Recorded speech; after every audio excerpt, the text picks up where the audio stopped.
Kembali lagi bersama saya Agnesia Novan Kajem Salama pada teori-teori komunikasi. Pada kesempatan kali ini saya akan membahas mengenai teori-teori kelompok.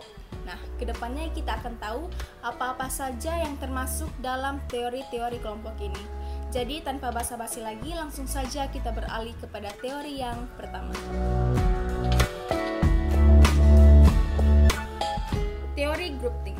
Teori ini menggambarkan suatu kelompok yang mempertimbangkan suatu cara dan telah disepakati bersama dengan tujuan untuk merealisasikan kebutuhan atau kebijakan yang akan mereka lakukan ke depannya.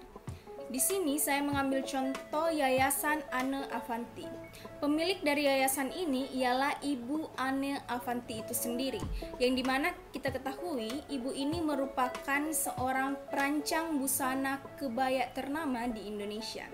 Dan Ibu Anne Avanti ini beserta dengan yayasannya mengambil kebijakan untuk berhenti memproduksi kebaya dan beralih untuk membuat kostum APD atau alat pelindung diri untuk semua tenaga medis yang sedang berjuang untuk melawan virus atau wabah virus COVID-19 ini.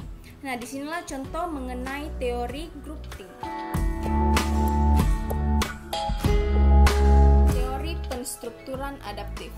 Pada teori ini menitik beratkan pada aturan-aturan atau struktur-struktur dalam berkomunikasi.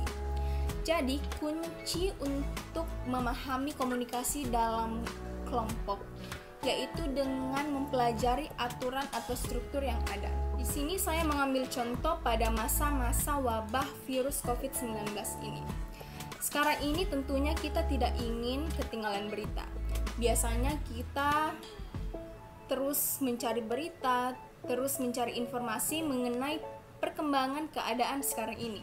Dan biasanya setelah kita mendapatkan berita, kita berkeinginan untuk menyebarkan berita ini mungkin kepada kerabat, keluarga, media sosial maupun orang-orang terdekat kita, dengan tujuan agar orang-orang terdekat kita tidak ketinggalan informasi mengenai perkembangan keadaan sekarang ini. Nah, yang akan saya bahas ialah mengenai aturan pada penyebaran berita di dalam kelompok. Nah, sebelum kita menyebarkan berita ini dalam kelompok kita harus menyaringnya. Kita harus tahu apakah berita ini layak untuk disebarkan atau tidak. Apakah berita ini hoaks atau tidak.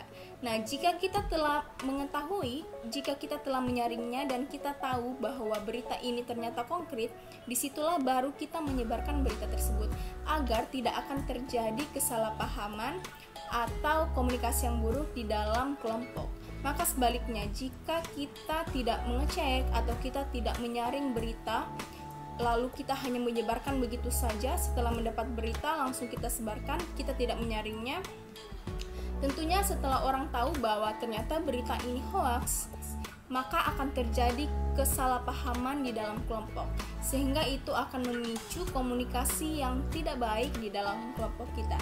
Nah, disinilah teori ini mengajarkan bahwa aturan-aturan maupun struktur-struktur dalam berkomunikasi di dalam kelompok itu sangat penting untuk dipelajari agar tidak menimbulkan kesalahpahaman.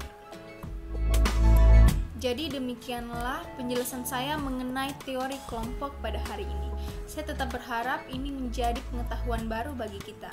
Dan akhir kata saya ucapkan banyak terima kasih.